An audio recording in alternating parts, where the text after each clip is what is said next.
Bienvenidos todos ustedes al ciclo de webinars de alfabetización emocional que la Subsecretaría de Educación Pública de la Secretaría de Educación Pública de México y la Organización de Estados Iberoamericanos para la Educación, la Ciencia y la Cultura hemos organizado a fin de apoyar el trabajo que los docentes hacen en este país en una dimensión que es verdaderamente importante, que es todo lo que tiene que ver con el manejo de las emociones para el crecimiento personal y, por supuesto, para el aprendizaje.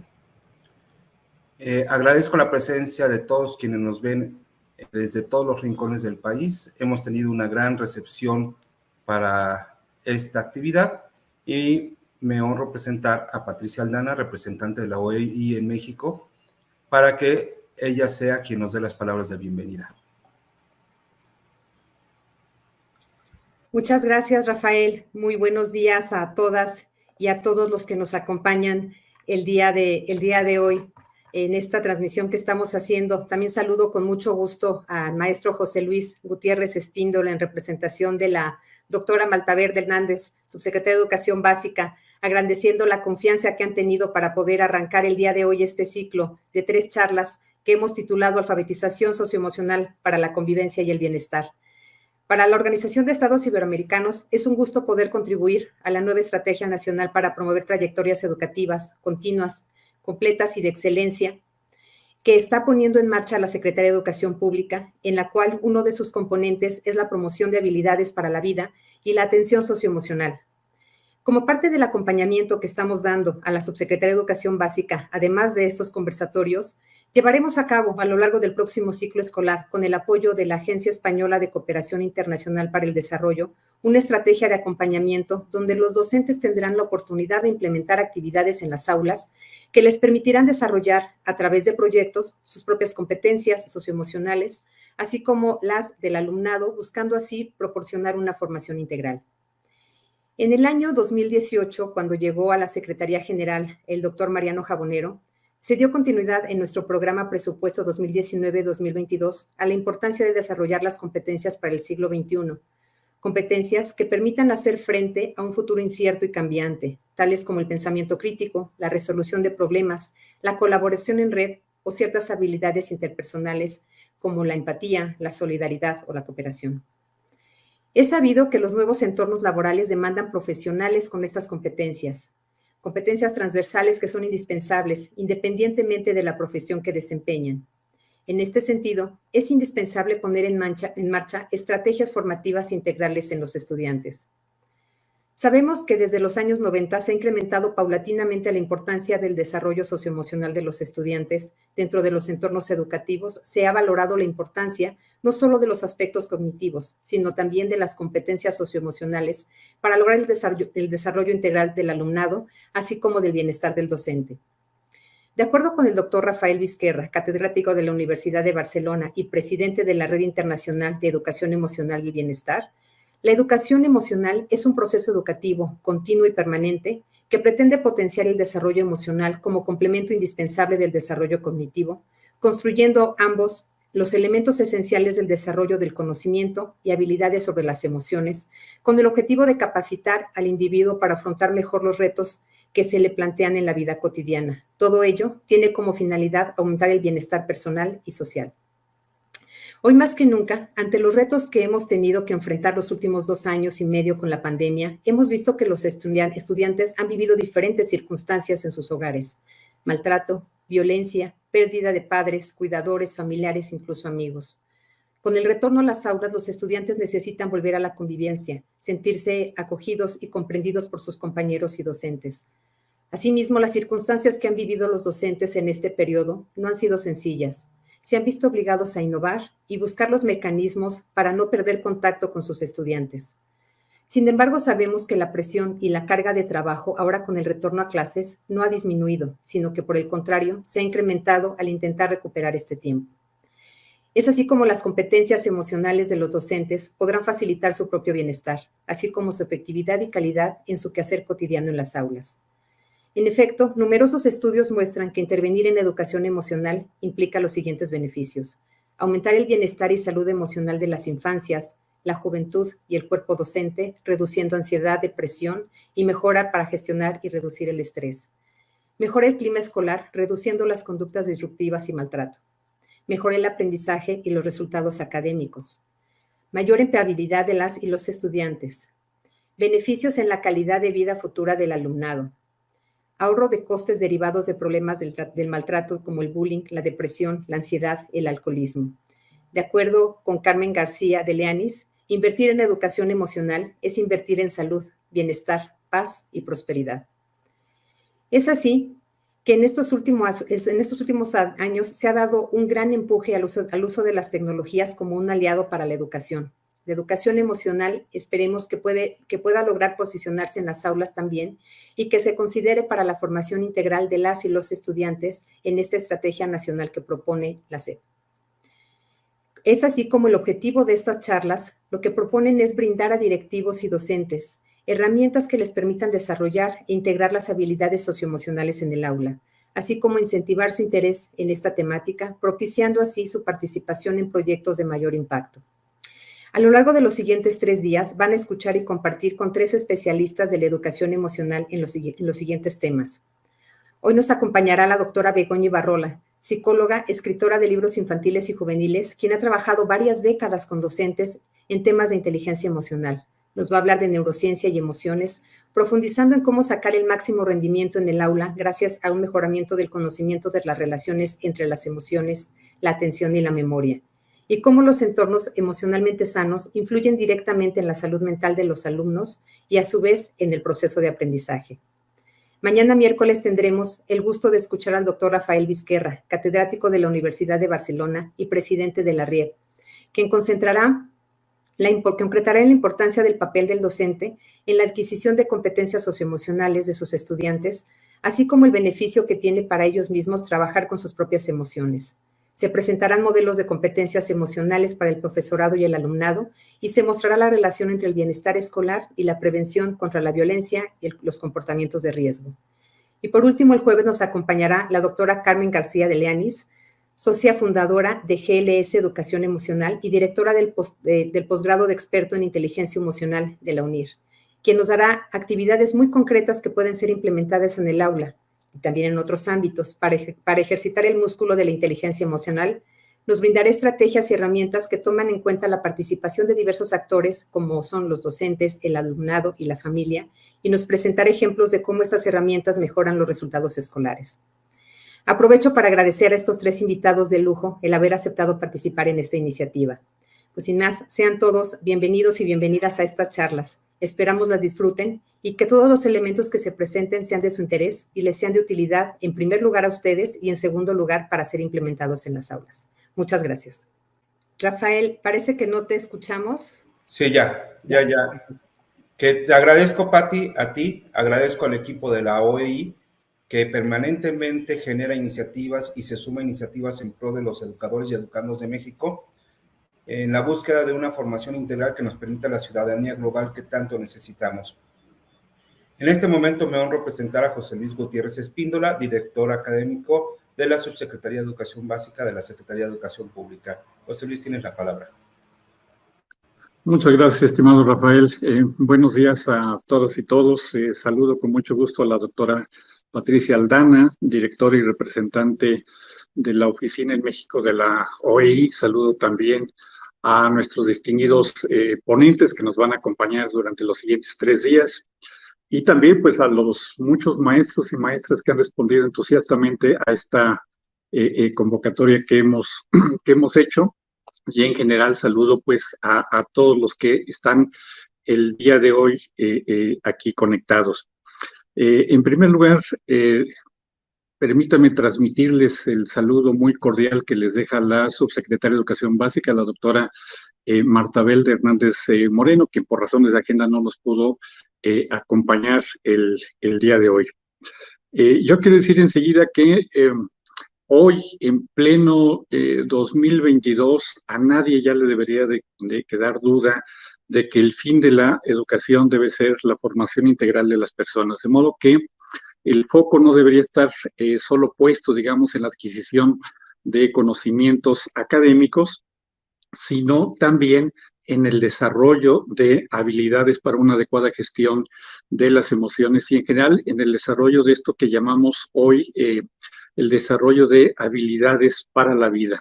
Esas habilidades que nos permiten ser dueños de nosotros mismos, relacionarnos productivo y respetuosamente con los demás y vivir en esta gran casa común que es nuestro planeta.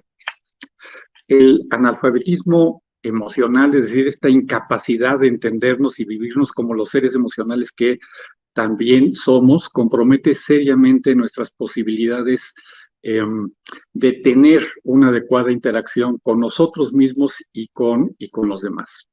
Y en la escuela, el analfabetismo emocional afecta el núcleo mismo de la tarea educativa. Pone a las y los estudiantes en riesgo de ser personas informadas, pero sin capacidad para la asertividad, para la empatía, para la resiliencia e incluso para el gozo de la vida misma.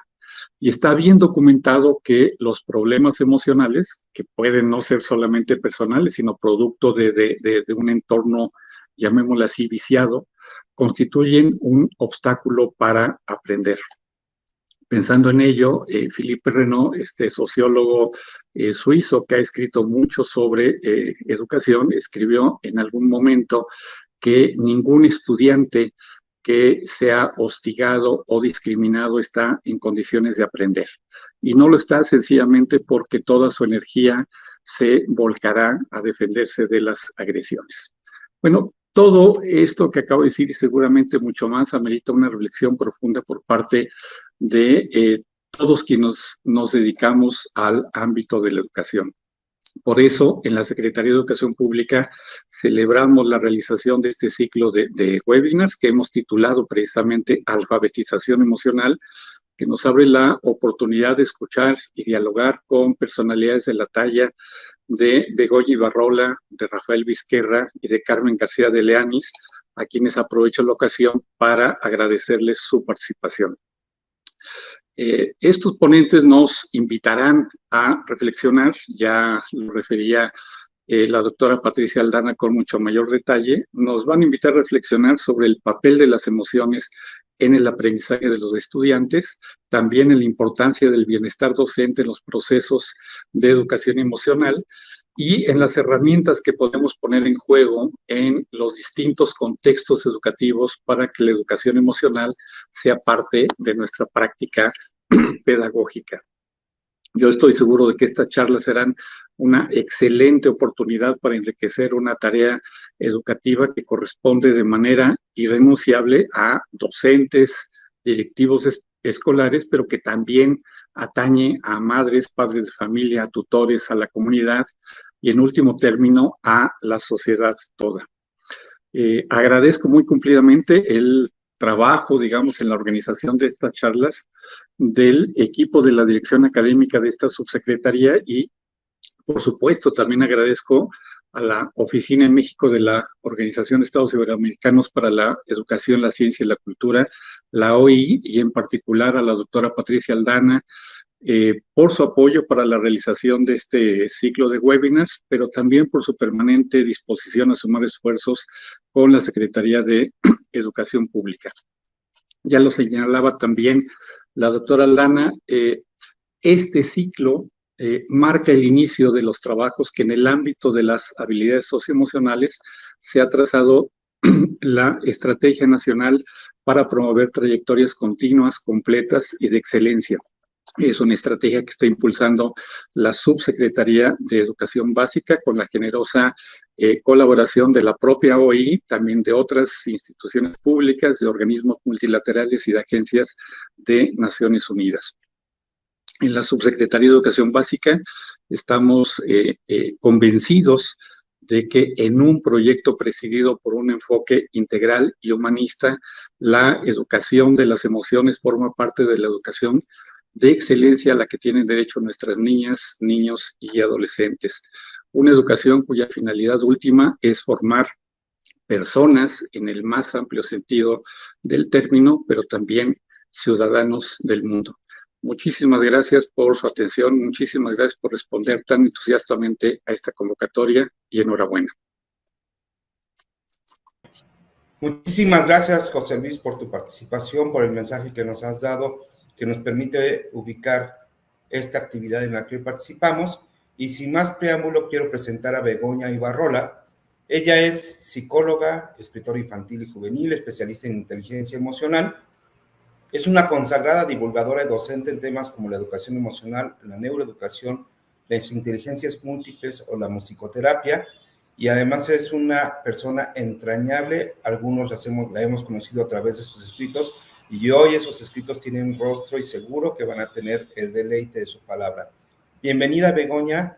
Ella nos va a acompañar con la charla "Cómo se conectan las emociones de los alumnos con los aprendizajes". El micrófono y la cámara son tuyos. Muchas gracias, Rafael. Muchas gracias a la OEI y a todas las personas que estáis haciendo posible esta retransmisión. Y buenos días, y gracias también a todas las personas que estáis al otro lado de la cámara, con ganas de aprender o con ganas de descubrir a lo mejor que lo que estáis haciendo es maravilloso, porque en el fondo educar las emociones, que de eso vamos a hablar, es educar personas para buscar ellas mismas y encontrar su propio bienestar. Y con ese efecto multiplicador, ¿no?, como la gota de aceite que cae y se expande, generar una sociedad mejor y más justa. Vamos a poner la presentación y luego haremos una serie de preguntas, un espacio para vuestras dudas, vuestras reflexiones. Y a mí me gustaría empezar esta charla comentando que sin los descubrimientos de la neurociencia en la década de los 90 al momento actual, quizás no podríamos hablar de algunas de las cosas que vamos a comentar hoy. Fijaros, yo terminé la carrera en el año 77 y en 5 años de carrera me hablaron de las emociones un día para decirme que no se sabía muy bien lo que eran, que no se podía investigar el cerebro, no había tecnología que pudiera abrir una ventana al interior del cerebro y saber qué es lo que pasa en el cerebro cuando sentimos miedo, cuando estamos celosos o cuando sentimos envidia. Por lo tanto, la neurociencia, que es un abordaje interdisciplinar sobre el cerebro y que reúne a muchas disciplinas, desde la química, desde la psicología, desde la pedagogía, desde la genética, todas a una, investigando qué es lo que pasa en el interior de nuestro cerebro, ha dado lugar a la neuroeducación. Y la neuroeducación integra neurociencia, psicología y todo aquello que tiene que ver con los procesos de enseñanza y aprendizaje.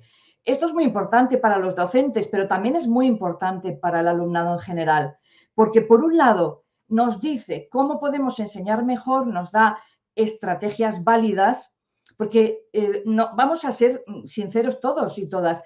Muchas veces el profesorado mantiene estrategias que le funcionan, pero siempre hay algún alumno o alumna que dice, con este no llego, a esta persona no consigo transmitirle estos conocimientos, o este alumno se bloquea por más que yo empleo estrategias súper innovadoras y me preparo y me pongo al día.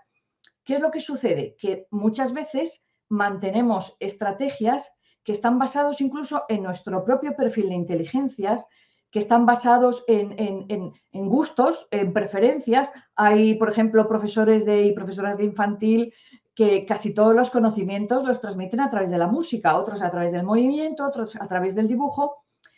¿Qué es lo que pasa? La neurociencia nos dice, con un aval ya científico, estas estrategias sí funcionan y funcionan por esto, por esto, por esto, y estas otras estrategias con algunos alumnos o alumnas funcionarán y con otros no. Entonces, esto a los docentes nos da mucha seguridad. Pero también es cierto que la neurociencia tiene que hacer el esfuerzo, y yo en mi libro de aprendizaje emocionante lo intenté hacer, espero haberlo conseguido, tiene que hacer un esfuerzo por llevar a la mente de los docentes conceptos que provienen de otros campos y que no nos resultan tan familiares ni tan conocidos, porque hasta hace poco nadie pensaba que podía educar mejor a sus alumnos si conocía cómo funcionaban sus cerebros. Hoy nadie lo pone en duda. Pero aparte de eso, también la neuroeducación nos dice cómo aprenden mejor nuestros estudiantes. Y esto es muy interesante, por eso yo os voy a hablar. No solamente voy a explicar qué son las emociones, que esta es la primera charla de alfabetización emocional y entonces tenemos que asentar las bases, sino que luego vamos a entrar en ver qué emociones ayudan a que el alumnado aprenda mejor y qué emociones pueden dificultar ese aprendizaje del alumnado. Yo creo que esto también es muy interesante porque nos tenemos que dar cuenta que nuestro trabajo es con personas Y las personas, nosotros mismos, los docentes, no estamos todos los días igual. A veces nos levantamos, como decimos en España, con el pie izquierdo y estamos pues todo el día un poco así como enfadados, molestos por algo que ha sucedido o por algo que simplemente tengo ahí en la mente dándome vueltas. Por lo tanto, yo sé que mi estado emocional como docente va a influir en el aula, luego veremos cómo crear climas emocionalmente sanos en el aula, pero también tengo que entender que mi alumnado también tiene una mentalidad, una forma de sentir, una forma incluso de estar físicamente en su cuerpo, porque las emociones conectan mente-cuerpo. Luego lo vamos a ver. Entonces, los estados emocionales de los alumnos que yo tengo delante, a lo mejor no son los más idóneos para aprender. Y yo voy con una gran carga de emoción y de motivación para que entiendan y algunos no prestan atención. Y entonces digo, bueno, algo pasa ahí. Tenemos que entender y nos daremos cuenta a lo largo de esta charla que las emociones dirigen la atención. Así que yo tengo que hacer el aula emocionante. Yo tengo que hacer el aprendizaje emocionante para que se enganchen y no su mente se concentre en otros estímulos o en otros recuerdos. Claro, yo para mí, y esto es una opinión personal, pero que hay varias personas que lo compartimos, quizás uno de los descubrimientos más importantes de la neurociencia y sobre todo de la neuroeducación es comprender que continuamente nuestro cerebro se está transformando por las experiencias y los conocimientos que vamos obteniendo, pero sobre todo por las experiencias. Es decir, como decía Ramón y Cajal, podemos ser constructores de nuestro propio cerebro, podemos ayudarle a cambiar incluso su estructura, además de sus funciones, también la estructura. Se sabe que el alumnado que aprende música antes de los 7 años cambia parte estructural de su cerebro y los aprendizajes de algunos deportes también. Entonces, este concepto de plasticidad cerebral es muy importante porque veremos que alumnos que ayer o antes de ayer o la semana pasada han tenido un fallo en comprensión, en elaboración, en asimilación, hoy puede que ya no lo tengan porque el cerebro está continuamente cambiando y aprendiendo. Y sin embargo, todavía ponemos etiquetas, que es tremendamente injusto y de cara a esta aportación tan importante de la plasticidad cerebral no tiene ningún sentido. ¿Qué es la emoción? Yo voy a daros una definición del diccionario de neurociencia del doctor Mora y de Sanguinetti, porque es importante entender que las emociones son fenómenos, son reacciones, pero subjetivos. Esto creo que lo vamos a ir volviendo a repetir a lo largo de esta charla, pero bueno, al cerebro también le gusta la repetición y va asimilando cuando escucha más o menos lo mismo, aunque sea con distintas palabras. Nosotros cuando sentimos una emoción reaccionamos, pero yo puedo reaccionar cuando veo a una araña porque tengo miedo a una araña y otra persona que no tengo miedo a la araña, cuando ve una araña no reacciona, incluso le dice, ¡ay, qué bonita, qué bicho más encantador! A ver de qué especie es y se acerca a la araña. Es decir, las reacciones emocionales son totalmente subjetivas, totalmente personales. Por eso no podemos decir que todo el mundo siente algo ante lo mismo, no. Los detonantes de las emociones son totalmente personales y particulares. Esa reacción está provocada por una información que me viene o del mundo exterior o de mi mundo interior. Ahora veremos que esta diferencia marca un aspecto muy importante en las aulas, marca vamos a decir, una seña, que luego volveremos sobre ella, una señal que voy a poner ahí. Y todas las emociones se acompañan de reacciones fisiológicas. Por lo tanto, cada vez que nosotros como docentes o un alumno tiene una emoción, siente algo, su cuerpo-mente entra en un estado diferente. Y a veces el cuerpo se entera antes que la mente. Antes de que yo diga, tengo miedo, el cuerpo ya ha reaccionado. Visto desde otra óptica y por descender un poquito en detalles, las emociones son experiencias psicofisiológicas, complejas y complicadas, que experimentamos las personas como resultado bien de nuestra relación con el entorno. Entonces, me escribe alguien un WhatsApp, leo un WhatsApp, digo, y me puedo enfadar, pero bueno, ¿cómo me pueden decir esto? Veo alguna situación en mi entorno de alguien que está diciendo algo y puedo reaccionar. Veo una película, puedo reaccionar. Escucho una música, puedo reaccionar.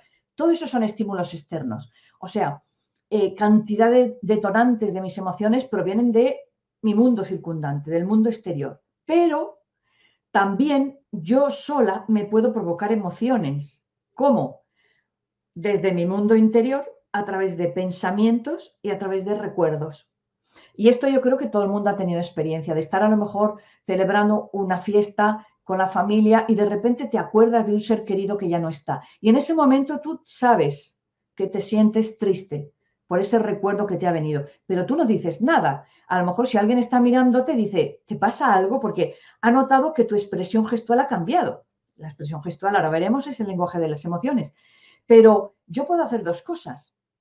Contar a los demás que me siento triste porque me acuerdo de esa persona o seguir con la fiesta. Es decir, un aspecto muy importante de la alfabetización emocional es comprender que sentimos emociones, pero no es obligatorio que expresemos siempre las emociones que sentimos.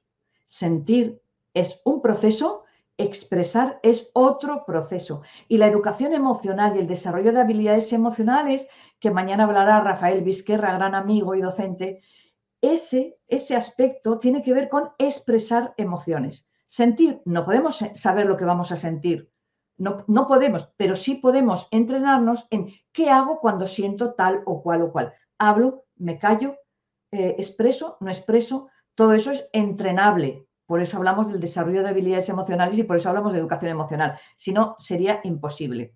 Por lo tanto, como nosotros los seres humanos no leemos los pensamientos ni sabemos el recuerdo que le está llegando al cerebro de nuestros alumnos, a veces tienen respuestas que no comprendemos. Bueno, algo le ha provocado, pero ha sido un estímulo interno. En su entorno no ha sucedido nada, pero en su mundo interior sí. Esto es importante que lo tengamos en cuenta. Y como decía antes, las emociones tienen su propio lenguaje, su comunicación no verbal, los gestos, el tono de voz, incluso la postura corporal. Si estamos observando a las personas de nuestro alrededor, podemos, por su gestualidad, aunque no sepamos qué les pasa ni por qué están así, podemos saber si están contentos, tienen miedo, están enfadados, etc. Y si están hablando conmigo, por su tono de voz, si estoy hablando por teléfono y no veo su cara, por el tono de voz puedo descubrir qué emoción acompaña a ese mensaje que me están comunicando. Por lo tanto, las emociones nos impulsan también a actuar en una determinada dirección. Y por eso es tan importante saberlas regular y saberlas ponerlas a nuestro servicio, ¿no? Saber cómo se convierten en aliadas y no cómo pueden convertirse a veces en enemigas, sobre todo si no las conocemos. Pero hay dos tipos de persona, hay, vamos a decir así, o dos elementos que afectan a las personas. Hay personas, por ejemplo, muy extrovertidas y otras muy introvertidas. A lo mejor las personas extrovertidas tienen un temperamento muy hacia afuera, muy volcado, entonces son más expresivas emocionalmente. Y puede que haya otras personas que les cueste más expresar lo que sienten o solamente lo expresan cuando esa emoción tiene un determinado nivel de intensidad. Pero también hay otro elemento, y es que a medida que vamos creciendo vamos teniendo experiencias y esas experiencias condicionan mi respuesta emocional. Por lo tanto, estos dos elementos, temperamento y experiencias que voy acumulando, hacen que si yo tenía una experiencia, por ejemplo, con el agua en el mar, que estaba a punto de ahogarme, en mi mente el mar está asociado a la emoción del miedo. Solamente podré disfrutar del mar cuando la experiencia en el mar vaya asociada al disfrute, al bienestar, ya no al miedo. Si no, siempre como una moneda ahí estará grabada. Mar, miedo, miedo, mar. Entonces las experiencias nos van condicionando. Y hablaré ahora, dentro de un ratito, de cómo las experiencias, por ejemplo, de fracaso en alguna asignatura nos condicionan las expectativas que tenemos de aprobar o suspender dicha asignatura. Bien, hay varios tipos de emociones. Yo voy a pasar muy rápido porque simplemente es una clasificación. Yo sigo el modelo de Paul Ekman de emociones primarias y las emociones primarias venimos con ellas en el ADN. Son reacciones preorganizadas de nuestro organismo. Venimos con la alegría, la tristeza, el miedo, el enfado, la sorpresa y el asco. Ahora últimamente Paul Ekman ha añadido el desprecio. Pero estas son automáticas. Yo no puedo decidir no tener miedo. Además, sería una imprudencia por mi parte no querer sentir miedo, porque el miedo protege mi vida, me hace ser prudente, me hace reaccionar ante peligros. O sea que cada una de estas emociones primarias son adaptativas y cumplen funciones diferentes. Evidentemente, en el vientre materno, los seres humanos ya sentimos emociones, porque la parte de nuestro cerebro que se encarga de todo el procesamiento de emociones, el sistema límbico, se empieza a construir antes de nacer. De modo que hasta los 7 meses, sentimos las emociones que siente nuestra madre. Pero a partir de los 7 meses ya tenemos un sistema límbico y unas estructuras cerebrales que nos permiten dar respuestas individuales. Puede que mi mamá esté oyendo una música que a ella le gusta mucho, pero si al bebé no le gusta y en ese momento le hacen una ecografía, está con los puños apretados y enfadado. Y muchas mamás lo cuentan, es que me está dando puñetazos. Bueno, porque no le gusta, porque ya tiene preferencias, ¿no?, en esa etapa prenatal. Pero sin embargo hay otras emociones que son secundarias, son sociales, son aprendidas. Las adquirimos a través de aprendizajes, a través del entorno, a través incluso de las creencias, de los valores, de todo aquello que rodea mi mundo. Yo a veces lo digo y lo digo sinceramente, yo no sé lo que es el aburrimiento, pero hay personas que sí lo saben. Luego, yo no vengo, en el ADN no traigo el aburrimiento, lo puedo adquirir o no, y en mi caso yo no lo he adquirido, yo no sé lo que es aburrirse.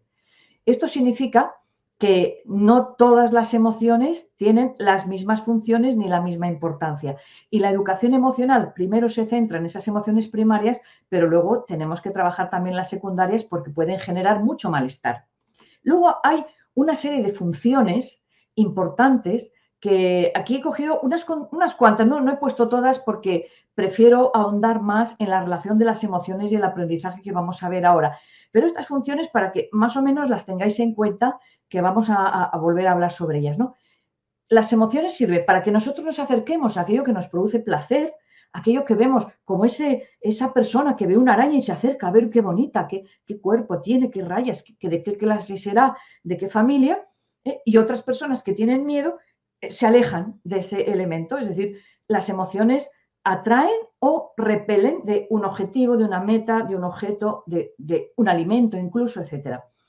Permiten que las respuestas que damos ante distintas situaciones y distintos acontecimientos sean polivalentes, sean flexibles. Nos da una capacidad de respuesta muy amplia, muy amplia. También nos provocan curiosidad. Veremos ahora que la curiosidad es la emoción que enciende el aprendizaje, que es tremendamente importante para que el cerebro se prepare y se disponga a alimentarse de esos conocimientos, ¿no?, y a relacionarlos con los que aprendió ayer. Sirve también como un lenguaje emocional para comunicarnos unos individuos con otros. Mirad, yo creo que no hace falta decir que en todos los países del mundo el uso de la mascarilla ha provocado precisamente que algunos elementos de comunicación no verbal, como es el uso de la boca, que la comunicación no verbal sobre todo se centra en la boca, los ojos y las cejas. Pues bien, casi todo el mundo nos obligábamos a ser más expresivos con los ojos porque la boca no se nos veía. Entonces, cuando hay una comunicación gestual, no verbal y una comunicación verbal, ahí se puede comunicar un individuo con otro y la comunicación es mucho más rica cuando hay expresividad. Cuando falla la expresividad, entramos como en una situación de que no sabemos si esa persona va o viene, cómo reacciona. Bueno, yo creo que todas las personas que me escucháis conocemos gente que no expresa nada y que le estás hablando de algo y no reacciona. Eso nos hace sentir incómodos. Por lo tanto, una de las funciones es generar un vínculo de comunicación entre las personas. Pero ojo, porque las emociones son el pegamento de los recuerdos. Sirven para evocar memorias. Luego hablaremos, pero todo lo que aprendemos con emoción lo recordamos para siempre. Todas las personas que han dejado huella en nuestra vida no las vamos a olvidar, pero de todas las personas que han pasado por nuestra vida no nos acordamos. Luego la memoria es selectiva y como que nuestro cerebro guarda en la sede de la memoria a largo plazo aquellas experiencias, aquellas personas, aquellas situaciones que hemos vivido con emoción. Una emocionalidad positiva o negativa. Ya hemos dicho que no hay emociones buenas o malas. Unas me hacen sentir bien y otras me hacen sentir mal. Pero me voy a acordar siempre de aquello que he vivido con emoción. Y, por supuesto, juegan un papel y esto, pues los descubrimientos de la neurociencia nos lo han aportado, ¿no? No se sabía, se pensaba que la toma de decisiones del ser humano era eminentemente racional. Hoy se sabe que antes de tomar una decisión, unos segundos antes, las emociones nos susurran. Por aquí, haz esto, haz lo otro, no vayas por esa calle, ten cuidado con esta persona. Las emociones nos ayudan a tomar buenas decisiones, nos ayudan también a razonar. Por lo tanto, las funciones cognitivas también tienen aliadas en las emociones. Claro, hay unos mecanismos neurales de las emociones que no voy a explicar aquí, pero que sí que antes lo he nombrado. El sistema límbico es como la sede, el lugar donde se procesan las emociones. Pero ojo, porque todo lo que llega de información de fuera llega al tálamo, una estructura que está ahí, y decide si esa información pasa a nuestra corteza cerebral o se queda, si es relevante o no es nada relevante. Es decir, la memoria, otra vez, depende de la valencia emocional que demos a ese contenido que yo estoy aprendiendo, a eso que yo estoy leyendo o escuchando.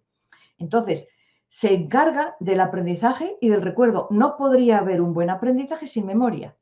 Realmente, cuando un alumno rinde en un examen, lo que está haciendo es recuperar del depósito de su memoria aquello que ha aprendido y lo tiene que sacar, lo tiene que mostrar y lo tiene que demostrar frente a las personas que le están examinando. Entonces, ese depósito de memoria, luego hablaremos, es memoria emocional, que tiene un sesgo diferente a los demás tipos de memoria, que tenemos muchos tipos de memoria, episódica, remota, cercana, lejana. Bueno, hay muchos tipos de memoria, pero la memoria emocional, ojo, porque lo vamos a ver después, lo importante que es para algunos aspectos del aprendizaje. Y evidentemente, lo que está muy claro es que cuando nosotros, como cualquier ser humano, nos decidimos a aprender, cuando nosotros buscamos una manera de conectar el aprendizaje con las emociones, nos damos cuenta de cómo está el alumno, de cómo aprende, de cómo está incluso en actitud abierta o en actitud cerrada, pues bien, Platón ya decía que la disposición emocional es lo actitudinal. La disposición emocional del alumno determina su habilidad para aprender. Y vamos a llegar directamente al corazón de esta charla. ¿Por qué hay un vínculo entre las emociones y el aprendizaje? Primero, porque la neurociencia nos dice que la parte afectiva y la parte cognitiva son una moneda de las dos caras, como que el afecto, la mente van juntas. Todo lo que es emocional, todo lo que es cognitivo, van juntos dentro del proceso de aprendizaje.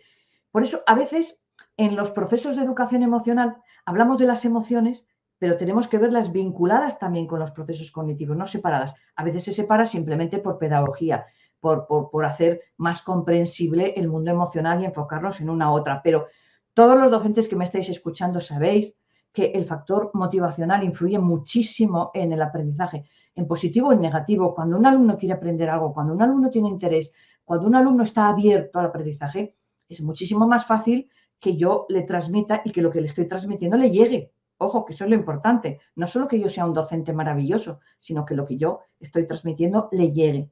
Por lo tanto, el binomio emoción y cognición no lo podemos separar. Nuestro cerebro funciona así. Entonces, es importante que entendamos que las emociones son las guardianas del aprendizaje, porque yo he puesto aquí una llave como un símbolo, ¿no? Dejan entrar contenidos o impiden la entrada a determinados contenidos. Incluso, fijaros, cuando vemos que un alumno está pasando por problemas familiares o problemas emocionales, nos damos cuenta que no puede prestar tanta atención. Claro, lógicamente, antes he dicho, es que las emociones dirigen la atención. Si tienen un familiar enfermo, si tienen un problema económico, si tienen un problema, su mente continuamente puede ir volando hacia el hospital o hacia la casa o hacia pensar en qué problema. Lo mismo sucede en los casos de bullying. Si un alumno tiene malestar emocional, luego lo veremos con más detenimiento, lógicamente va a pensar en cómo salgo yo de esta, cómo me defiendo, qué puedo hacer, y entonces no presta atención. Así que los estados emocionales están condicionando las funciones cerebrales de mis alumnos y esas funciones cerebrales van a hacer que el aprendizaje sea más exitoso o no. Claro, antes lo he dicho y lo repito, porque yo creo que esto es un punto muy importante. Para facilitar el aprendizaje de nuestro alumnado y sobre todo que tengan ese recuerdo de lo que han aprendido, no que lo tengan ahí con hilvanes y que en un momento dado desaparezca, es importante que les demos una información cognitiva, de acuerdo, es correcto, pero luego añadirle una connotación emocional. Por eso, el uso de estrategias socioafectivas tiene tanto éxito. Es decir, tú puedes plantearte la clase y decir, bueno, durante estos 10 minutos voy a dar un contenido cognitivo, voy a explicar un tema y luego, a continuación, tienen que hacer algo donde la emoción se pegue a ese contenido. Podemos utilizar una canción. Es curioso porque yo, por ejemplo, me acuerdo de las preposiciones latinas y yo os prometo que yo no he usado las preposiciones latinas después que las aprendí cuando tenía 14 años. Pero ¿qué pasa? Que es que me las enseñaron cantando. Yo las aprendí cantando. Entonces, todo lo que aprendemos cantando no se olvida, porque la melodía es lo emocional de la música. Por lo tanto, una estrategia socioafectiva es enseñarles una canción con un contenido o con una fórmula química. Otra estrategia socioafectiva puede ser que ellos busquen, ¿no?, en el futuro ese conocimiento, qué impacto tendrá en sus vidas, que hagan como un viaje al futuro, que hagan visualizaciones, algo que les genere, o que hagan un relato, algo que les genere un vínculo entre lo cognitivo y lo emocional.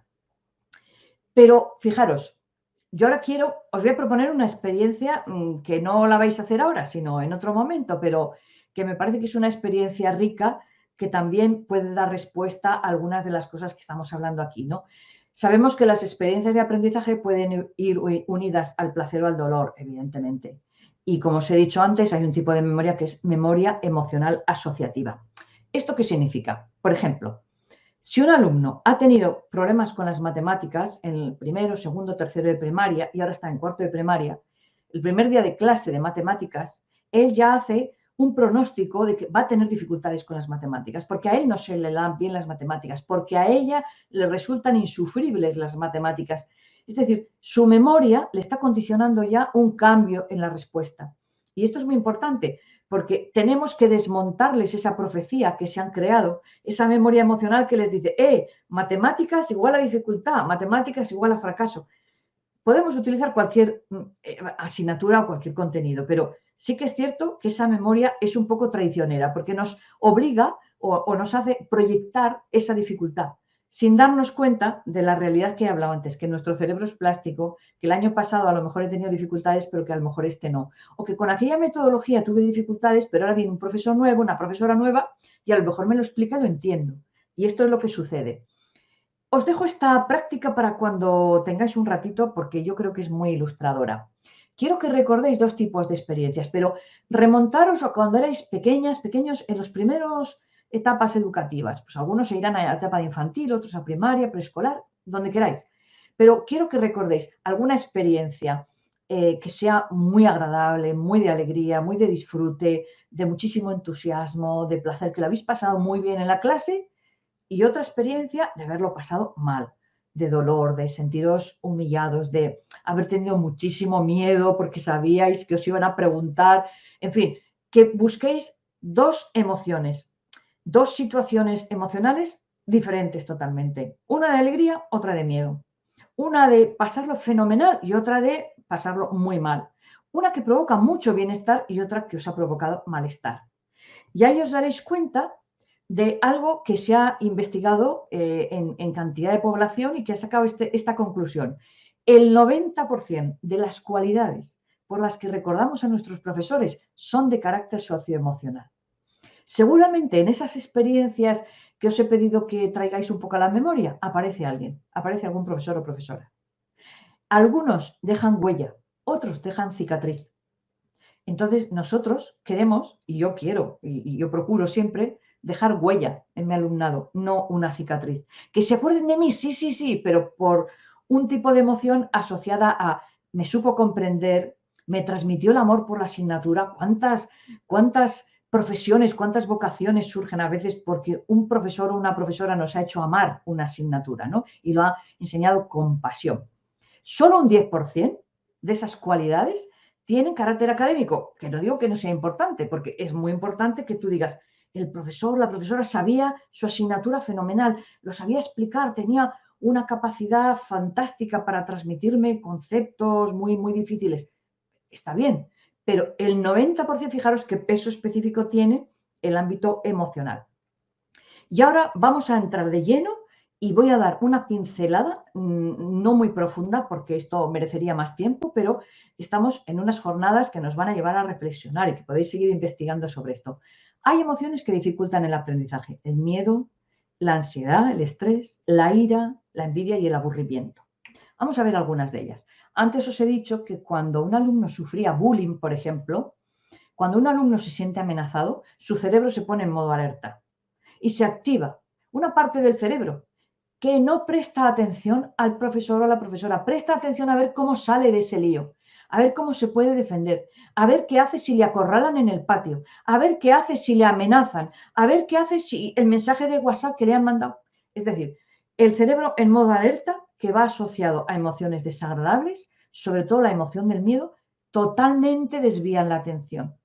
El alumno no se puede concentrar y por eso quizás una de las señales de alarma a veces de un alumno que sufre bullying es que, siendo un alumno exitoso o una alumna con buenos rendimientos académicos, de repente baja en picado ese rendimiento, ese aprendizaje. Está pasando algo, algo pasa. Entonces, ni se concentra, ni, por supuesto, no presta atención, no se concentra y por lo tanto no memoriza. Su memoria activa está totalmente paralizada. Pero hay muchos alumnos que tienen miedo al error y nosotros, como docentes, tenemos que darnos cuenta que el error es un elemento fundamental en el proceso de aprendizaje, pero es que además nos da una información súper valiosa de cuál es el proceso cerebral del alumno, cuál es su proceso mental que le ha llevado al error. Entonces, conociendo ese proceso mental, le podemos encaminar a que dé una respuesta adecuada, pero sancionar el error y que el alumno tenga miedo a levantar la mano porque a lo mejor se equivoca, deberíamos erradicar de las aulas el miedo al error. Además, diciéndoles desde el minuto 1 del curso, los seres humanos aprendemos por ensayo-error. Si aquí alguno de los alumnos que estáis aquí no ha cometido nunca un error, no es humano. Viene de Marte o de Júpiter o de otro planeta, pero no es humano. De modo que legitimar el error, minimizarlo, desdramatizarlo y decir, bueno, es que no pasa nada porque si nos equivocamos, nos hemos atrevido por lo menos a dar una respuesta y el docente puede ver cuál ha sido ese proceso mental equivocado. Pero también el estrés es un enemigo del aprendizaje. Fijaros, yo creo que tendríamos que hacer un esfuerzo tremendo para... Luego, claro, hablaré de las emociones que impulsan el aprendizaje y una de ellas es la calma. Aquí esto es como vasos comunicantes. Si sube la calma, disminuye el estrés. Entonces, ¿qué sucede? Yo me estoy encontrando que las cargas de contenidos curriculares a veces hacen que el profesorado esté estresado, que los alumnos estén estresados y de verdad os digo que el agobio que sufre un alumno cuando siente estrés repercute en estructuras de su cerebro que tienen que ver con la memoria, el aprendizaje y el desarrollo emocional. Como veis, memoria y aprendizaje siempre van unidos. No puede haber aprendizaje sin memoria, pero es que también el estrés afecta el desarrollo emocional y bueno, ya no vamos a hablar de la salud, porque realmente el estrés es la puerta a muchas enfermedades psicosomáticas. Así que tendríamos que cuidar mucho los entornos de aula, que luego hablaremos de ellos, ¿no? Calmados, ausencia de estrés. Un poquito de estrés cuando un alumno va a enfrentarse a un examen, está bien. Un poquito de ansiedad, está bien, pero si se dispara, se bloquea el acceso a la memoria. Es como que el alumno que ha estudiado tiene determinados contenidos en su caja fuerte y sabe que en esa caja fuerte están los contenidos que ha estudiado, pero está tan nervioso que se le olvida la clave. Claro, para el alumno que no ha estudiado, que no tiene nada en la caja fuerte, le da igual olvidarse la clave que no. El drama es para el que sabe y no lo puede demostrar. El estrés y la ansiedad, tenemos que enseñar a los alumnos a bajar esos niveles y sobre todo ampliar los niveles de calma y de relajación. Otro de los elementos que va unido a ese proceso de calma y de relajación y de bajar el nivel de ansiedad es entender que nuestro cerebro se beneficia y aprende mejor cuando hay tiempo para reflexionar. Y esta palabra reflexionar, pues me parece que yo la voy a corregir y la voy a poner en letras grandes para la próxima vez que tenga que usar esta diapositiva. Porque la reflexión es fundamental en el día a día del aula y, sin embargo, parece que estamos todo el día haciendo cosas, dando información. Y claro, aquí hay un problema importante, ¿no? Porque muchos alumnos desconectan. Cuando ya no pueden más, desconectan. Y os digo que el aburrimiento es el cerebro en off, totalmente. Incluso os pueden estar mirando y pensáis, me está prestando atención. No, está mirando, están de cuerpo presente, pero su mente está por ahí volando. Menos mal que la mente no tiene corporeidad, porque si no os encontraríais muchas veces con solamente cuerpos, cascarones vacíos sentados en las aulas. De modo que cuando el aburrimiento entra en un alumno, es imposible el aprendizaje, porque ni tiene actitud y el cerebro además está totalmente desconectado. Pero vamos a centrarnos en las emociones que ayudan a aprender. Por supuesto, la primera, la curiosidad. Hablaremos un poquito más de la confianza en uno mismo y la confianza en los demás. de la calma y la alegría y el orgullo. Muy por encima, pero lo suficiente como para abrir espacios de reflexión. A ver, la curiosidad nos lleva a tener conductas de exploración, a investigar, a contestar preguntas, a buscar respuestas, a saber un poquito más de un tema que nos apasiona, ¿no? Casi cuando hay algo que nos provoca mucha curiosidad, pues casi aprendemos solos, buscamos información por aquí y por allá. Y entonces hoy se da la situación que a lo mejor hace 20 años no se daba, pues que si un alumno tiene curiosidad por los dinosaurios, sabe más que cualquier docente de dinosaurios, porque busca información, se suscribe a revistas, entra a ver vídeos. O sea, cuando la curiosidad entra en el cerebro, el aprendizaje se produce. Y a veces el aprendizaje sin adulto al lado, el aprendizaje sin apoyo. Pero no tenemos que confundir curiosidad con interés. Y aquí los docentes lo sabéis perfectamente. La curiosidad se satisface rápidamente, es como un fogonazo que te atrapa la atención, pero luego puede haber otro fogonazo y ya te desvías de la atención. No, el interés es un comportamiento motivado por una meta que es apetecible para mí, algo que tengo que prestar atención y en la que tengo que concentrarme. La concentración entra aquí. La curiosidad provoca la atención, el interés la concentración. Y para estudiar y aprender, nuestros alumnos necesitan concentrarse. Y aquí tocamos un punto muy, muy importante, que le voy a dedicar un poquito más de tiempo. La confianza en uno mismo. ¿Por qué es tan importante confiar? Porque se ha demostrado que la disposición al buen rendimiento y al éxito depende de la esperanza que yo tenga en conseguir ese éxito, de la confianza que yo tenga en mis capacidades para abordar ese reto. Entonces, de aquí se deriva una cuestión muy, muy curiosa, que voy a comentar porque me parece de suma importancia. Hay alumnos que están desmotivados, ¿no? ¿Por qué? Porque creen que no pueden, que no valen, que no sirven, que no saben, que es que entran en un bucle, yo no puedo, yo no valgo, yo no sé.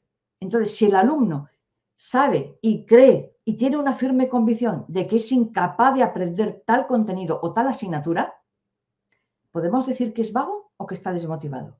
Sería la pregunta que yo me puedo hacer. Y os pongo un ejemplo muy sencillo. Si a mí me invitan mañana, me dicen, Begoña, te invitamos a subir a la Annapurna, 8.000 metros en los Himalayas, unas vistas espléndidas, maravillosas. Yo os digo que yo no salgo de mi casa, porque yo estoy convencida de que no llego ni al campamento base, porque mido mis habilidades y yo digo, no, este es un reto especialmente fuerte para mí. Y yo no me motiva para nada. Y me puede decir alguien, pero qué vaga eres, Begoña, pero ¿cómo no te pones en viaje hacia este objetivo tan maravilloso? No, yo no soy vaga. Yo simplemente no estoy motivada porque evalúo mis habilidades y digo, no puedo, yo no soy capaz de subir a un 8.000. Entonces, si yo no puedo, ¿para qué me voy a esforzar?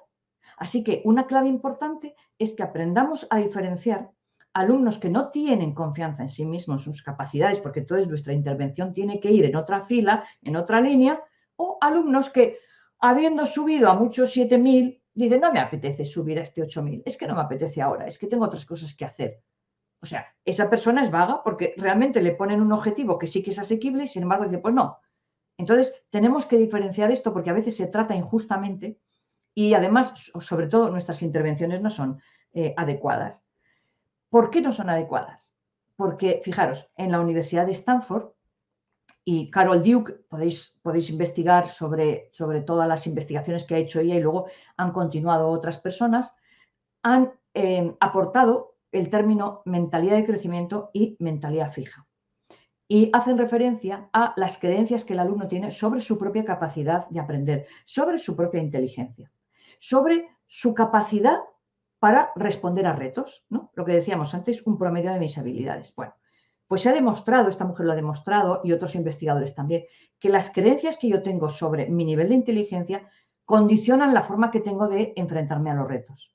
Claro, tenemos que decir a estos alumnos que tienen mentalidad fija, que dicen, para mí es imposible aprender tal cosa, yo soy incapaz y estoy negado para esto. Tenemos que decirles que gracias a la plasticidad cerebral, a esta aportación de la neurociencia, nuestro cerebro continuamente está aprendiendo. Lo que ayer nos considerábamos que éramos ineptos, hoy puede que nos consideremos, bueno, pues no soy tan inepta, voy empezando ya a tener habilidades en este deporte, en esta actividad o en esta asignatura.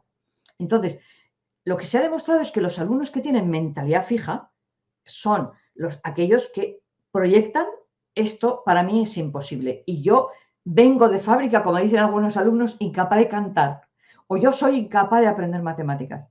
Sin embargo, los alumnos con mentalidad de crecimiento dicen, bueno, voy a poner mi esfuerzo, voy a intentar aprenderlo esto, voy a estudiar un poquito más esto que me cuesta, voy a utilizar estrategias, voy a preguntar, tal, porque se dan cuenta de que sus habilidades se pueden desarrollar. Y entonces tienen capacidad para aprender continuamente, aún así sabiendo que hay cosas que se les dan mejor y hay cosas que les va a costar más, lógicamente, por su perfil personal de inteligencias. Pero de la confianza en uno mismo pasamos a la confianza en los demás. Y nos tenemos que dar cuenta que nuestro cerebro es social. A nuestro cerebro le encanta estudiar y aprender con otros. Claro, entonces, el tener una serie de normas claras de respeto en el aula. Por ejemplo, una, que nadie se ría porque alguien diga una respuesta errónea. Eso es respeto. El celebrar cosas, situaciones, momentos, días, acontecimientos. El compartir emociones, hablar de lo que sentimos, el dialogar. Eso genera una unión, eso genera vamos a decir, una confidencialidad, unas necesidades de unirnos a nivel emocional entre los alumnos que va a afectar muchísimo a su aprendizaje y al clima de aula que veremos después. También el trabajo cooperativo, lógicamente. ¿Por qué? Porque evita la envidia, porque en un grupo yo sé que aporto lo mejor de mí, el otro lo mejor de sí, el otro lo mejor, pero que todos somos diferentes y que al final el grupo es más que la suma de sus miembros y lo que sale, el producto que sale del trabajo conjunto es muy superior al que haríamos 1 más 1 más 1 más 1. Todo esto aumenta la confianza, pero os digo que las normas claras son muy importantes. ¿Y qué vamos a decir de la calma? Antes lo he nombrado un poquito, ¿eh?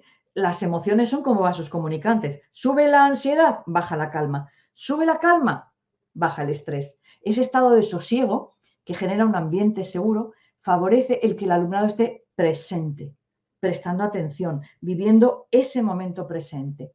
Pero últimamente se han hecho investigaciones que demuestran que la calma ayuda a subir también el sistema inmunológico. Fijaros qué importante en tiempos de pandemia, ¿no? Y sin embargo, el miedo baja nuestro sistema inmunológico. Así que tiene efectos físicos y psicológicos. Y en esta diapositiva no penséis que vamos a hablar de la digestión. No os habéis equivocado de charla. Estamos hablando de emociones. Pero ¿qué pasa con el aprendizaje? Fijaros, muchas veces damos contenidos. Esto es igual que el comer. Como. Y el alumno está comiendo. Pero, ¿qué pasa si yo como mucho? Incluso como cosas muy, muy buenas, muy ricas, pero no digiero. Bueno, esta diapositiva está para recordarnos que después de comer hay que digerir. Pero lo que pasa es que comer es un proceso consciente y la digestión es un proceso inconsciente. Pero tenemos que dar en el aula tiempos para digerir, tiempos para que se consolide esa información, tiempos para que asocien lo que están aprendiendo hoy con lo que han aprendido ayer. Si no damos esos espacios a través de actividades, a través de dinámicas, donde no haya que estar ya con toda la atención y la concentración puestas, corremos el riesgo de que nuestros alumnos coman, no digieran. Entonces, repiten en un examen, vomitan todo lo que han recordado, pero eso no significa que hayan aprendido. Para aprender se necesita consolidar, integrar, asimilar, asociar y generar contenidos y aprendizajes significativos, que decimos. Y la alegría, por supuesto, es una emoción que favorece muchísimo un clima de relax, un clima alegre, un clima, vamos a decir, de bienestar, ¿no? Donde la gente está contenta, pero ojo, porque la euforia, que sería la alegría en un estado muy elevado, no favorece el aprendizaje, porque minimiza las dificultades. Cuando un alumno va desobrado a un examen, yo ya me lo he leído una vez y con una vez que me lea el libro yo esto ya lo sé, esta lección que tenía, yo ya lo sé, puede que cometa errores. Porque a lo mejor no se da cuenta de que tiene que pasar la hoja porque el final de la pregunta está en la otra hoja. Es decir, puede cometer errores porque no se da cuenta, no fija la atención bien ese grado de euforia, ¿no? Entonces, bueno, un nivel de alegría está muy bien. Y, por supuesto, sabemos que el alumno atiende y se concentra mucho más cuando hay bienestar, cuando hay calma, cuando hay, bueno, incluso un toque de humor también en las aulas, ¿no? Es decir, no significa que tengamos que estar contando chistes todo el santo día, pero que haya un momento donde si yo detecto, como veremos ahora, que el clima del aula se está poniendo un poco demasiado serio, haga una intervención para que se relajen, para que se rían, para que se calmen. Y el orgullo Esto es tremendamente importante, pero es una emoción que se produce cuando estamos muy contentos y satisfechos con lo que somos, con lo que hemos conseguido, con las metas que hemos logrado. Ayuda a subir la autoestima, pero ojo, ojo, permite que me atribuya yo logros que resultan de un esfuerzo. El orgullo va asociado a un esfuerzo. Si a mí me regalan la nota, si a mí me bajan mucho los retos, y mi nivel es así, me ponen un reto así, yo no me siento orgulloso porque no he hecho un trabajo duro, porque no me he esforzado. El orgullo es una emoción muy buena, pero va obligatoriamente unida a la percepción de que he hecho un esfuerzo, que he puesto todo lo que estaba en mi mano para conseguir ese objetivo. Es el orgullo que sienten los deportistas en cualquier competición, ¿no? He dado lo mejor de mí, y me siento orgulloso, aunque a lo mejor no haya ganado, pero me siento orgulloso de mi rendimiento. Es una emoción muy importante. Para eso, ¿qué tenemos que hacer? Proporcionar experiencias de éxito al alumnado y adaptar los retos. Acordaros de esa montaña tan grande que yo no me atrevía. Baja, si me dicen, una montaña de 1000 metros, 1500 por aquí cerca, me apunto, posiblemente, me costará más o menos, pero me apunto. Por lo tanto, en nuestras manos como docentes está el generar esa confianza en ellos, confianza en los demás, esa alegría, esa satisfacción, ese orgullo de que han tenido éxito. Fijaros, yo he sido terapeuta durante muchos años. La inmensa mayoría de los alumnos y alumnas que venían con problemas de fracaso escolar tenían toda una colección de fracasos. No tenían experiencias de éxito a nivel académico. Así que nosotros tenemos que proporcionarles esas experiencias para que aumente su autoestima y, por lo tanto, la confianza en ellos mismos. Y termino con un aspecto que es fundamental. Fijaros, Juan Casasus en Chile hizo un estudio promocionado por la UNESCO de qué elementos eran como los que diferenciaban más las aulas exitosas de las aulas que tenían unos rendimientos más mediocres. Los colegios se contrastaron cantidad de elementos, cantidad de variables. Y bueno, salían muchas variables, pero había una que destacaba en todas las estadísticas y era el clima emocional del aula, que está compuesto, claro, por toda una serie de elementos que se viven en el aula. Las relaciones del docente con el alumnado, del alumnado con el docente y de los alumnos entre sí. Todos esos valores, todas esas creencias que configuran la cultura de un aula. Tenemos que entender que el espacio del aula, en cuanto hay personas en cualquier espacio, es como un espacio ecológico, como un ecosistema. Entonces, imaginad, en un ecosistema, cuando un elemento sufre un daño, por ejemplo, si en un mar se elevan las temperaturas o en un océano se elevan las temperaturas de determinados grados, hay animales o plantas que ya no pueden sobrevivir. Es decir, lo que pasa a uno afecta a los otros elementos del ecosistema. Veamos el aula como un ecosistema. Entonces, como todo lo que sentimos en el aula, yo como docente, mi alumnado, todo eso se mete en esa sopa, en ese ecosistema. Cuando hay un elemento que está sufriendo, eso afecta a los demás. Y cuando hay un elemento que está bien, que tiene bienestar, también contagia el bienestar a los demás. ¿Por qué? Porque somos interdependientes. Entonces, en el ecosistema, todos los elementos que están en el aula son interdependientes. Por lo tanto, entendamos, y ya voy terminando, que hay especies emocionales que conviven en ese mismo ecosistema. Pero yo, como líder emocional, si quiero provocar entornos de aula emocionalmente sanos, de bienestar, de equilibrio, de calma, de ganas de aprender, de entusiasmo, de motivación, tengo que ver qué emoción está presente. ¿Que está el miedo? Tiene que avanzar la confianza. Avanza la confianza, disminuye el miedo. ¿Que están tristes? Sin negar la tristeza. Se puede dedicar un tiempo a hablar de por qué estamos tristes, pero luego habrá que incorporar la emoción de la alegría. Aunque sea una alegría matizada, ¿no? Pero salir de la tristeza para entrar en la alegría que potencia el aprendizaje. Que están desanimados porque han tenido resultados muy negativos o ha pasado algo. Provocar ilusión. Si yo provoco ilusión, el desánimo baja. ¿Están aburridos? Provoco curiosidad. Venga, preguntas, retos, les engancho en el aprendizaje. ¿Están ansiosos? Bajo la ansiedad, subiendo la calma. ¿Están agresivos? ¿Hay violencia? Uso la ternura, uso el amor, uso la solidaridad, uso el altruismo. Y esa ternura va a hacer que baje ese nivel de agresividad. ¿Que hay rechazo hacia alguien? Promuevo la aceptación. Es decir, que hay ira y enfado, promuevo la paz. Todas esas emociones son vasos comunicantes.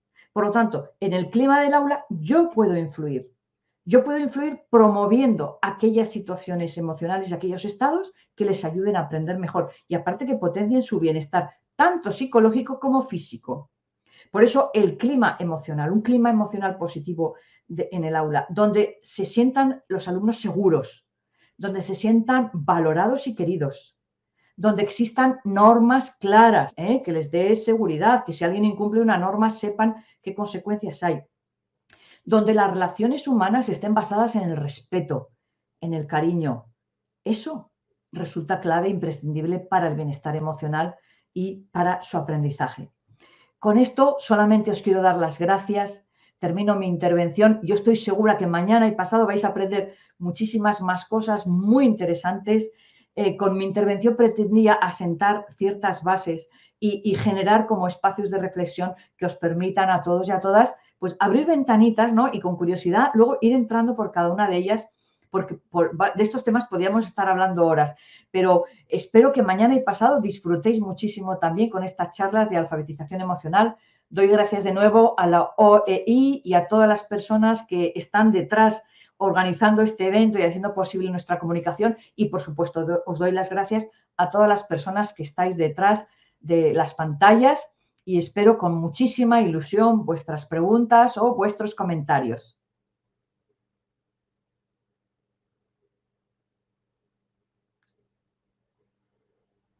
Muchísimas gracias, Begoña.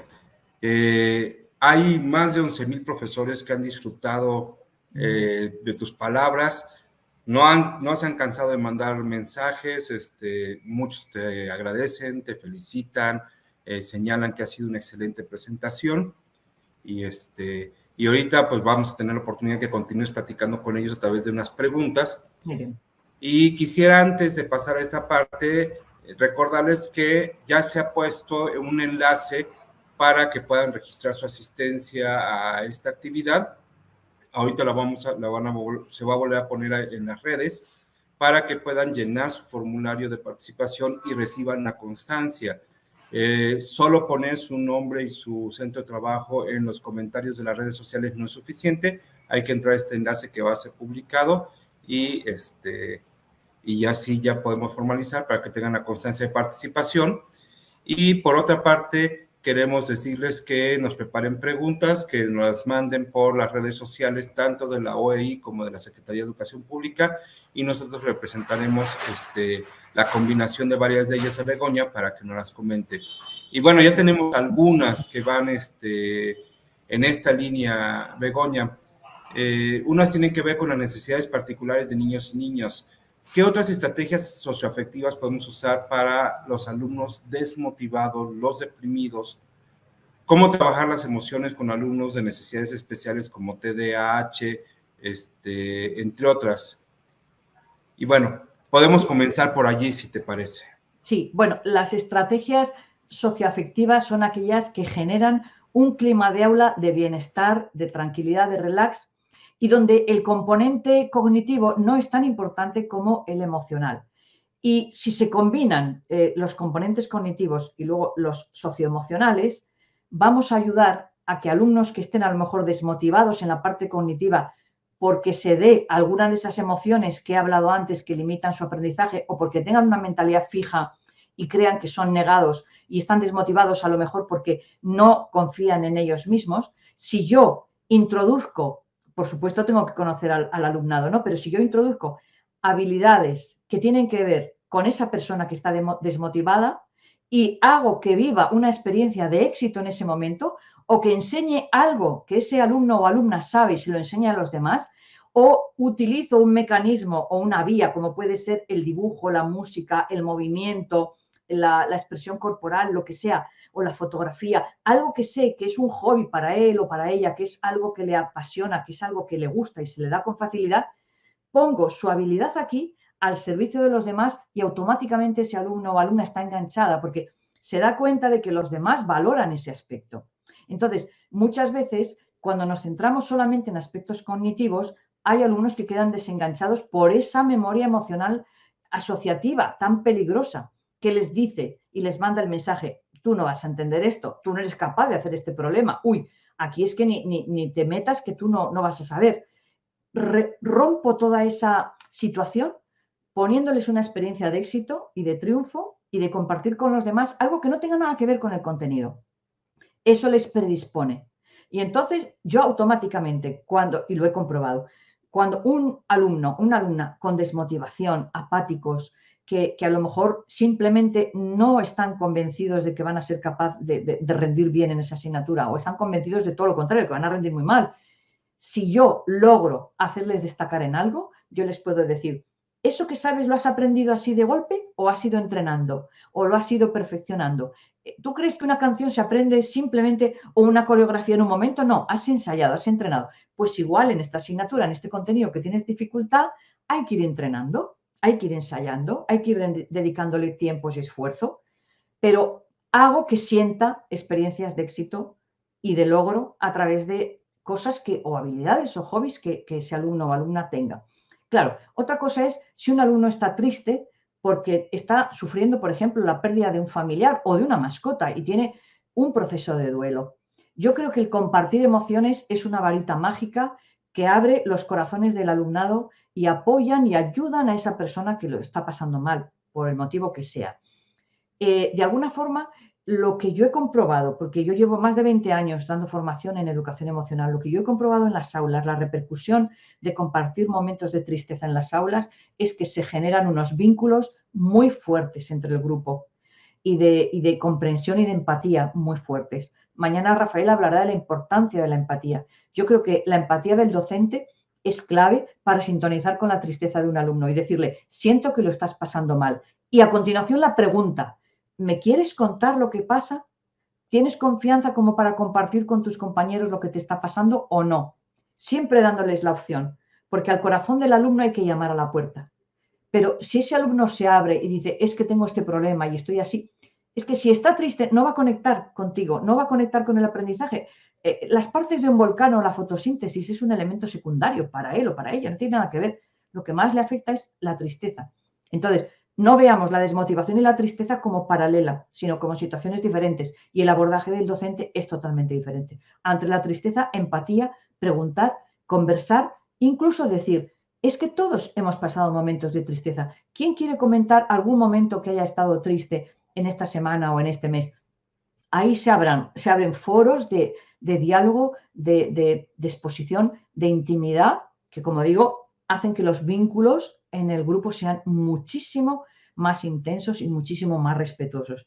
Ahora bien, si hablamos de necesidades educativas especiales, tenemos que entender que todo lo que es el desarrollo de habilidades socioemocionales, que mañana hablará Rafael, por ejemplo, niños con TDAH tienen más dificultades en el autocontrol, que será la regulación emocional, lo hablará él, y le podéis preguntar estrategias concretas de autocontrol, porque si yo ahora las doy sin haber entendido lo que es el autocontrol, está fuera de contexto. Pero, por ejemplo, en general, la educación emocional puede ayudar a todo tipo de niños y niñas con necesidades educativas especiales a conocerse mejor, a comprender su mundo emocional, menos a veces las personas que tienen algún síntoma dentro del espectro de autismo, Asperger, Williams o autismo diagnosticado. ¿Por qué? Porque estas personas, una de sus características es que tienen dificultades para conectar con su mundo emocional. Ahora se está investigando mucho sobre las neuronas espejo como posibles culpables, entre comillas, de no tener esa capacidad para empatizar con las emociones de los demás.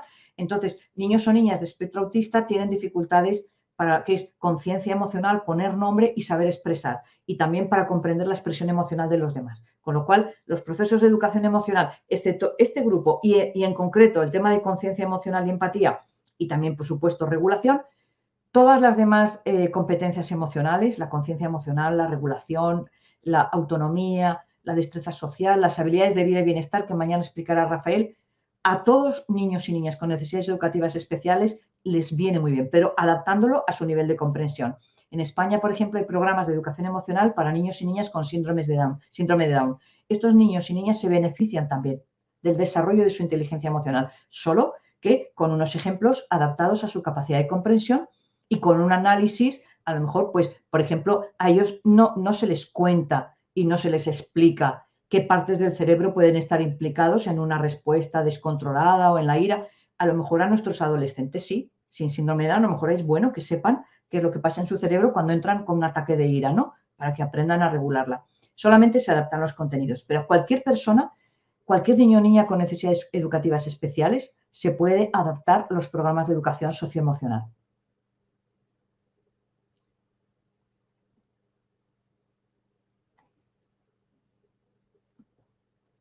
Tenemos una serie de preguntas que podemos englobar en si hay emociones que se deban trabajar más específicamente en algún grupo de edad que en otros.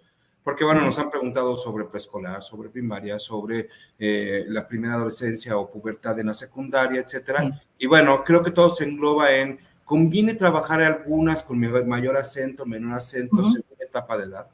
Sí, esta es una pregunta muy importante y yo os voy a hablar de mi experiencia, ¿no? Cuando yo trabajo, por ejemplo, en la etapa de preescolar, yo empiezo fundamentalmente con 2 años y medio, de 2 años y medio a 3 años, con alegría y tristeza, porque tienen que distinguir muy bien las dos. Luego empiezo con el enfado y la alegría. Perdón, alegría, tristeza, el miedo y el enfado. De modo que en preescolar, esas 4 emociones, y a veces incluimos los celos, esas 4 o 5 emociones, las tienen que aprender a manejar bien. Y sobre todo tienen que discriminar, que a veces tienen problemas los peques, la tristeza del enfado. Porque a veces cuando se enfadan, lloran y se ponen tristes y no se sabe muy bien qué ha venido antes, qué ha venido después.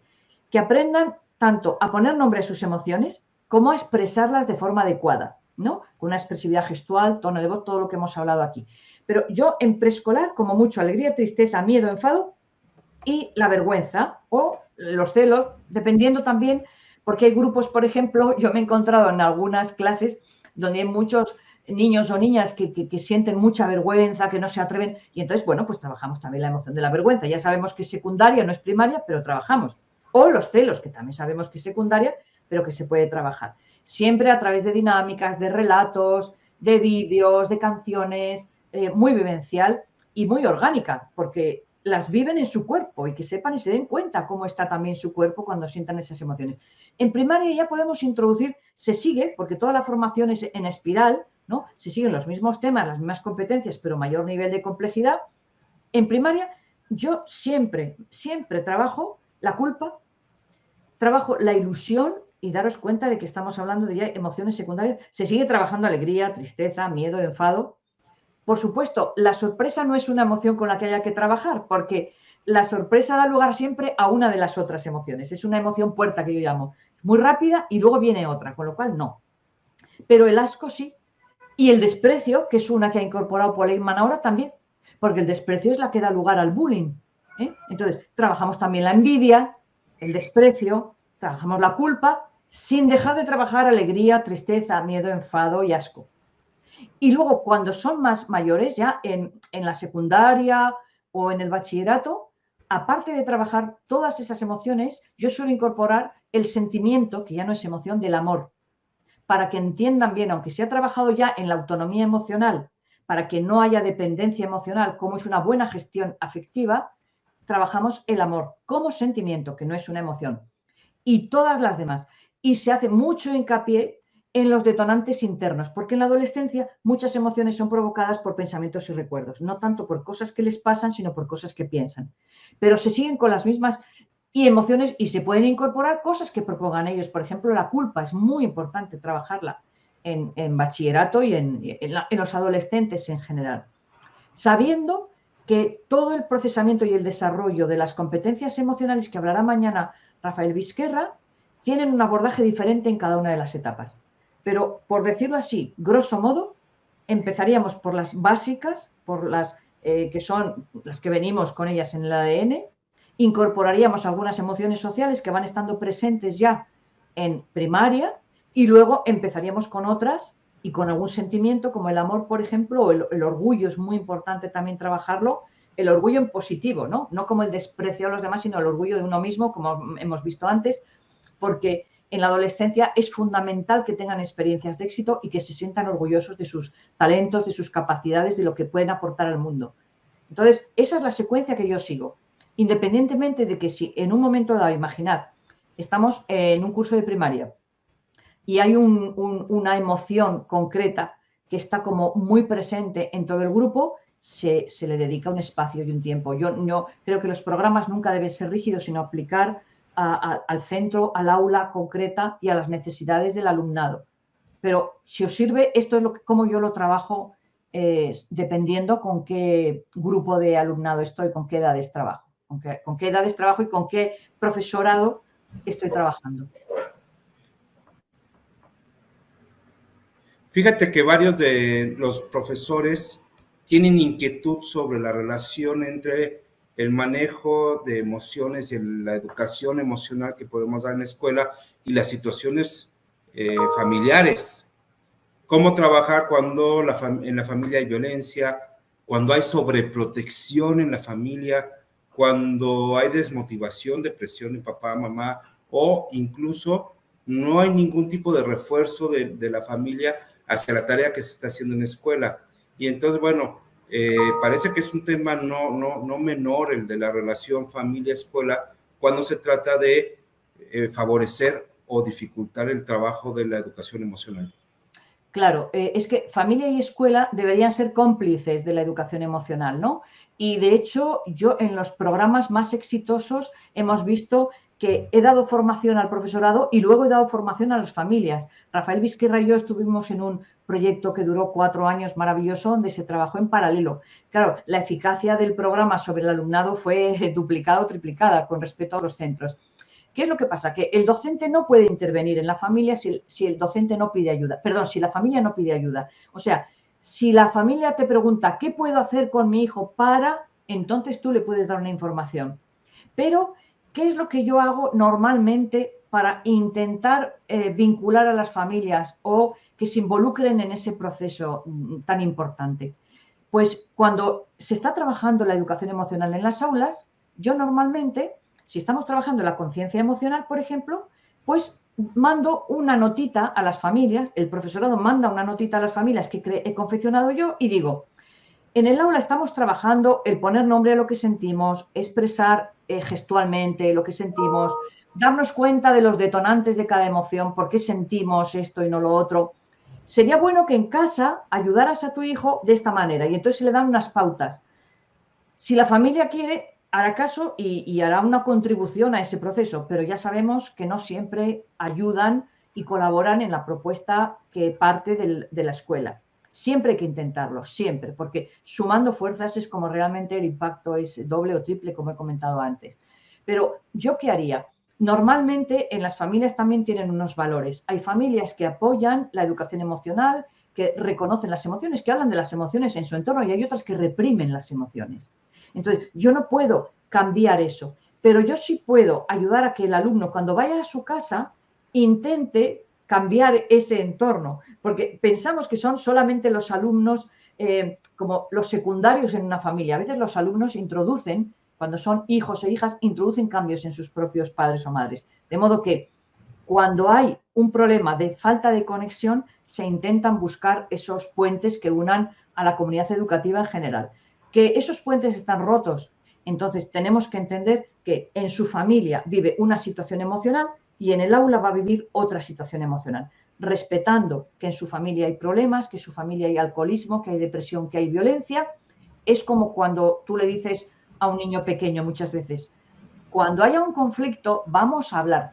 Es que en mi casa, cuando hay un conflicto, gritan y se pegan. Ya, eso, en tu casa es eso, ahí funcionan esos valores y esas normas. Pero en el aula no nos pegamos, no nos insultamos, empleamos otros recursos. Es decir, niños y niñas tienen que tener muy claro que el mundo de su familia tiene unos valores, tiene unas dificultades, tiene unos problemas, pero cuando están en el aula se tienen que centrar en los valores, las normas de convivencia que nosotros les vamos a incorporar y sobre todo trabajar por su bienestar emocional. Si ellos están bien, pueden hacer un impacto en sus familias. Eso lo he visto yo. No pensemos que por ser niños o niñas no tienen impacto sobre los adultos. Lo pueden tener. Pero evidentemente nosotros no podemos abordar el mundo de las familias si no nos llaman y no nos preguntan. Otra cosa es que a veces les pasas un artículo, les pasas una nota a las familias, les dices, Estamos recuperando, a ver, pues, por ejemplo, conflictos que haya habido en las familias durante el año pasado, en la pandemia. ¿Qué problemas han surgido? Por favor, apunta 2 o 3 problemas que hayáis tenido, porque en el aula luego lo vamos a hablar. Ya estamos comunicando 2 entornos y entonces podemos decir, mirad, si este problema lo tenemos aquí, lo resolveríamos así y así y así. Y los niños ven valores y antivalores. Ven que los valores que les estamos dando nosotros a lo mejor son los que tienen en su familia o no. Pero así ven el contraste. Y en su formación vamos a generar un impacto y se van a dar cuenta que al final los aportes de la educación socioemocional les ayudan a sentirse mejor, sentirse más capaces de resolver sus propios problemas, aunque tengan un ambiente difícil en la familia. O sea, ya sabemos que los entornos familiares van a influir muchísimo en el rendimiento y en el bienestar de los críos. Eso ya lo sabemos. Pero nosotros como docentes nos tenemos que centrar en provocar ese bienestar aquí y que si en todo caso podamos crear algún vínculo, lo hagamos. Siempre preguntando, siempre con cuidado y siempre que nos dejen abrir la puerta de la casa y dar una opción. Yo, en el fondo, yo siempre digo que las familias a veces no lo hacen bien porque no saben hacerlo bien, pero cuando tú les das una pauta, cuando tú les dices, mira, es muy importante que seas empático con tu hijo, que no reprimas su tristeza, que le consueles cuando esté triste, que no le dejes abandonado, que seas capaz de contener su enfado. Cuando les das unas pautas, en general responden bien. En general, siempre hay excepciones, lógicamente.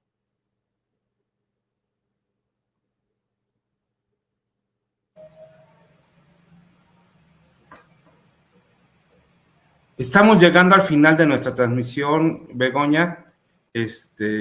Compañeros, muchas gracias. Ha estado pasando en el cintillo el registro de asistencia en el formato de Office, de Forms Office. Si lo quieren copiar, ahí es donde registran su asistencia.